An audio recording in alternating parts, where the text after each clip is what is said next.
Welcome to the sixth and final part of this Unit 1.8 Acids, Bases and Salts topic. You've made it to the end, just a few more pages to get through. And we're going to be starting on page 22 with the reaction of acids with ammonia.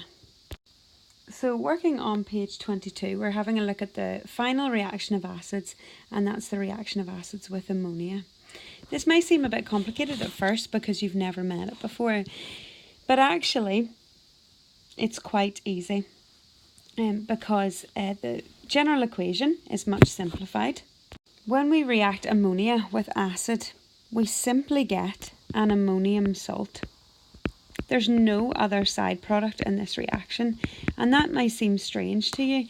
It might seem strange that there's no water produced or hydrogen produced or carbon dioxide produced, but it's just the ammonium salt that's produced. So there'll be no fizzing in these reactions because there's no gas being given off. And before we start looking at these equations, it's so important that you know the difference between ammonia and the ammonium ion. And just as I say that, I notice there's an error in your notes. So this should be ammonia plus acid.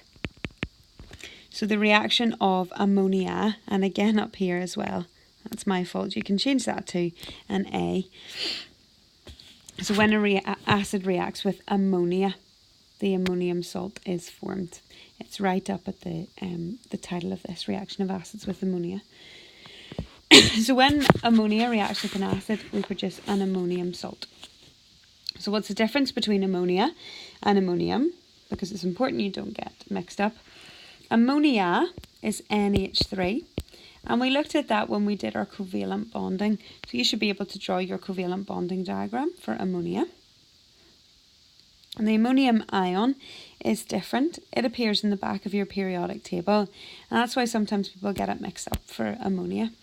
But the ammonium ion is basically ammonia with an extra hydrogen ion. So it has, rather than NH3, it's NH4, and it has a charge of plus. What has happened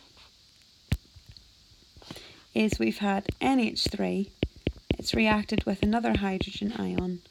That's added into the structure, so it's NH4 plus as our ammonium ion. Okay, so let's have a look first of all at our reaction of ammonia with hydrochloric acid. So we have ammonia reacting with hydrochloric acid.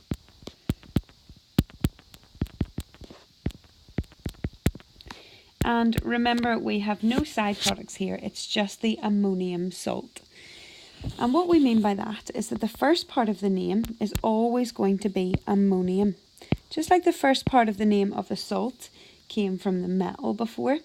When it reacts with ammonia, it's always, the first part of the name is always going to be ammonium. So you can think as ammonium like acting as our metal. Although it's not a metal, as you can see, it's made up of nitrogen and hydrogen. Second part of the name, as always, comes from the acid. And hydrochloric acid changes its ending to chloride. And it's as simple as that. Ammonia plus hydrochloric acid becomes ammonium chloride. Let's try and write our balance symbol equation now. So we've just talked about how in the box above, in the remember box, ammonia is NH3. Hydrochloric acid, you should know by now, is HCl. And that reacts together to give us ammonium chloride. Well, look in the remember box, we've got ammonium ion is NH4 plus. That means when we're doing swap and drop, it's NH4 with a valency of 1. So ammonium chloride is quite simple because ammonium is NH4 with a valency of 1. Chloride is just simply Cl. Chlorine is in group 7, so it also has a valency of 1. So when I swap and drop these, those ones will just be ignored, and my formula is NH4Cl. If I made a list of my elements, I've got nitrogen, hydrogen and chlorine. And I repeat that list on the right hand side: nitrogen, hydrogen and chlorine. Count up your elements on the left. You have 1 nitrogen atom. Be careful about your hydrogens. You have 3 in ammonia, and then you have 1 in hydrogen, in hydrochloric acid. So we have a total of 4 hydrogens, and then we just have 1 chlorine. Over on the right, we have 1 nitrogen, 4 hydrogens, and 1 chlorine. So you can see that this equation is balanced. I don't need to do anything more to it. So remember, when you're doing these reactions, it's ammonia plus your acid, always giving you your ammonium salt. So over on page 23, we have another example of this type of reaction. We have ammonia reacting with sulfuric acid. So see if you can write the word equation yourself, followed by the balance symbol equation for this reaction. Pause the video while you do that, and then check your answer is correct. So I've written my general equation above at the top. Ammonia plus acid gives me ammonium salt and no other side product. So here we've got ammonia and we've got sulfuric acid.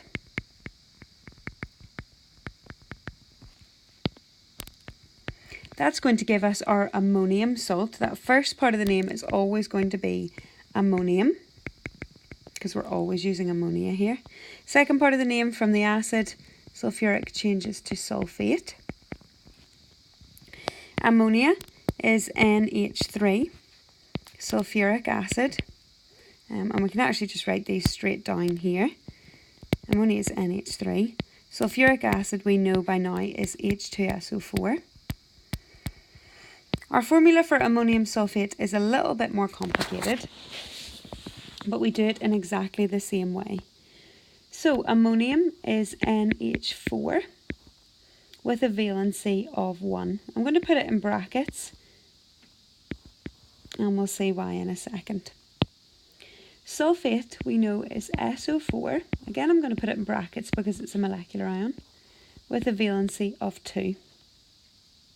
I can't cancel those down at all, so I just swap and drop them.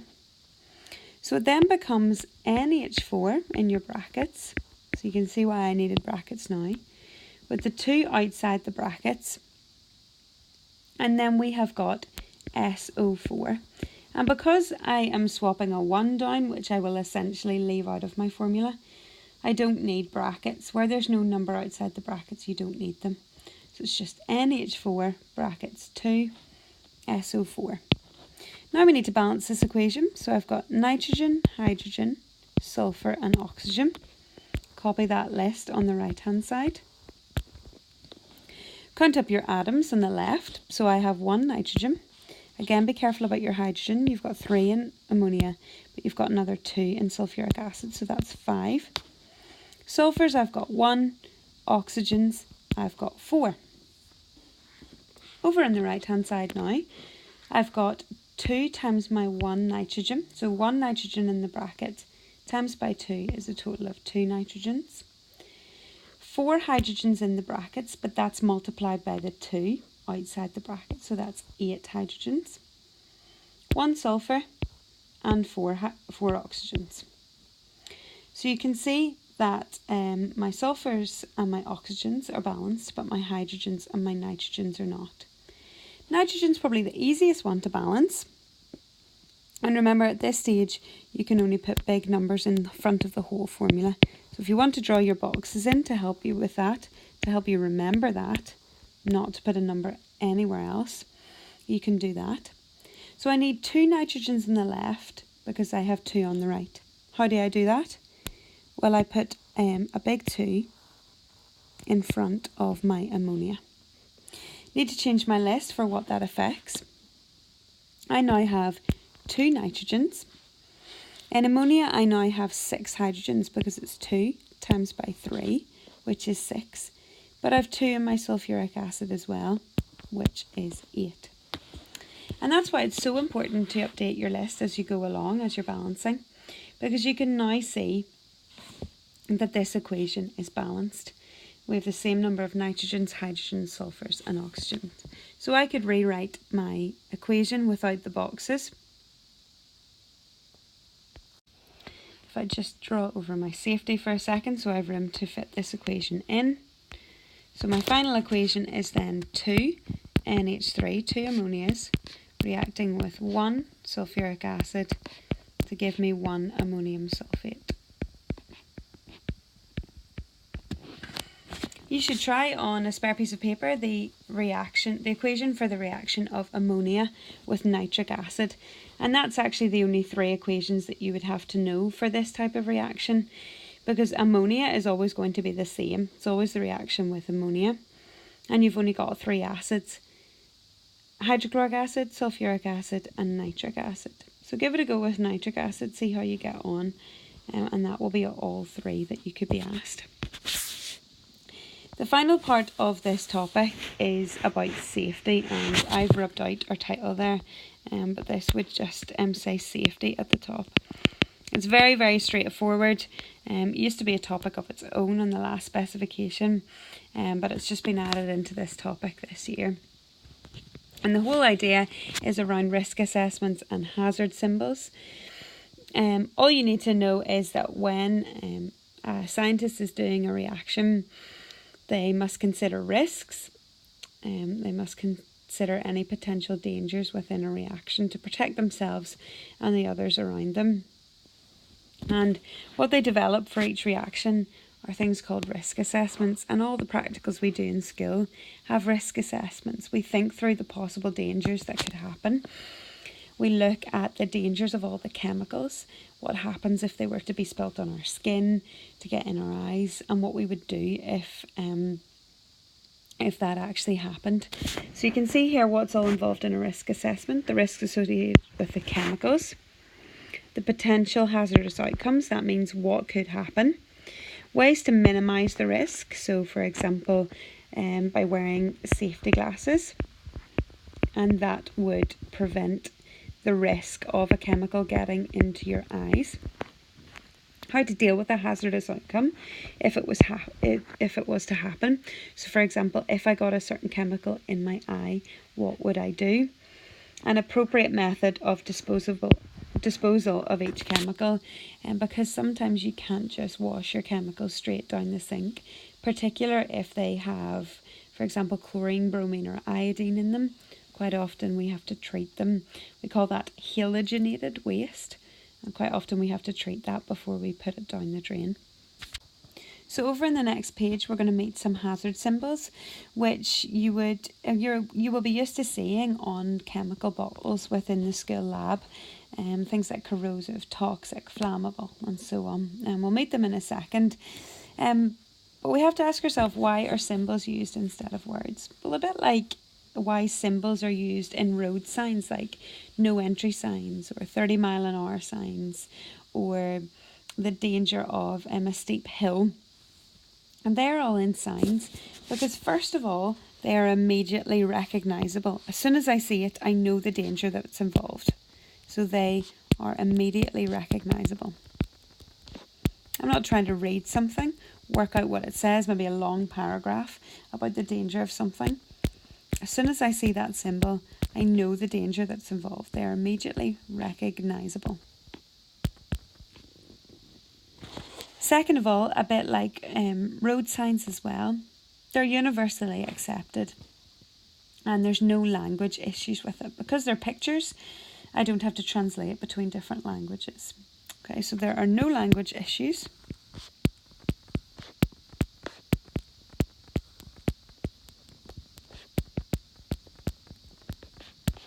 And they are recognised worldwide.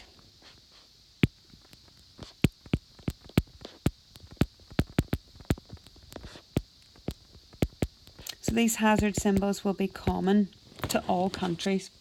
We all have the same hazard symbols, so that if you went to work in a lab in China, they would have exactly the same hazard symbols, so you were aware of the dangers involved with the chemicals you're working with. So over on the next page, you have a number of symbols, just 5 symbols you need to be familiar with. You need to be able to recognise them, to recognise the danger they represent. And you do also need to be able to draw them roughly.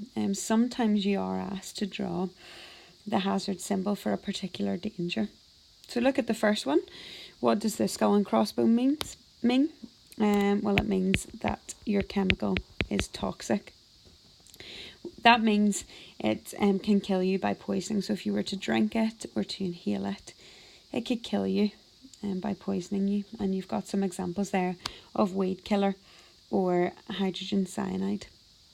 Next symbol, pretty obvious. Again, going back to that idea that they're immediately recognisable. What's the danger here? It's flammable. That chemical is flammable, which means it catches fire easily when in contact with air or oxygen. And an example of that is ethanol. Next example, what hazard symbol is that? Well, what do we see happening? Something's exploding. So this means our chemical is explosive. And that means simply that it explodes if exposed to a flame. If it is heated or if it is knocked over, it could explode. Hydrogen is an example of that. When we're doing our hydrogen pop test, we talked about that earlier, that actually it's a mini explosion of hydrogen. So when you're doing the pop test to test for hydrogen, you're actually carrying out an explosion. So hydrogen is explosive and TNT is also explosive. Let's move on to the next one now. You can see that a chemical is being dropped on skin and on a block of material, and it is being dissolved away. You can see that it's burning a hole. And this symbol represents corrosive chemicals. Corrosive chemicals.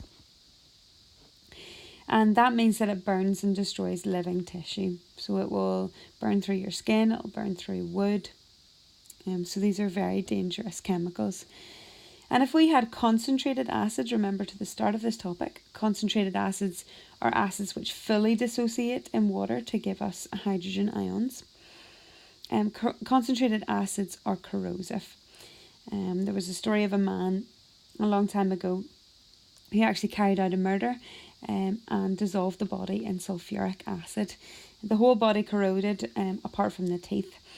So these chemicals can be very dangerous. So we need to be careful when handling corrosive chemicals. The last one used to be X with either an H for harmful or an I for irritant.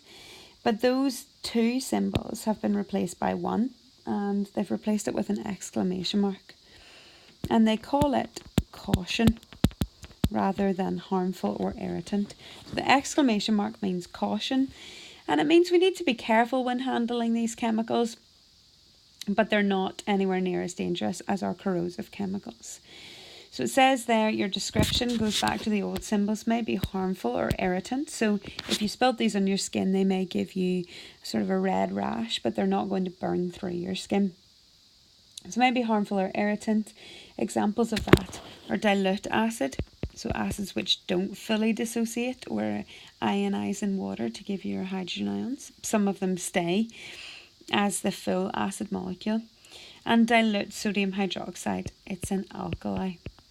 So dilute acids and dilute alkalis will be just carry a caution symbol. So we need to be careful with them. We don't want to spill them on our skin or in our eyes, but if we do, it's not as dangerous as our corrosive chemicals.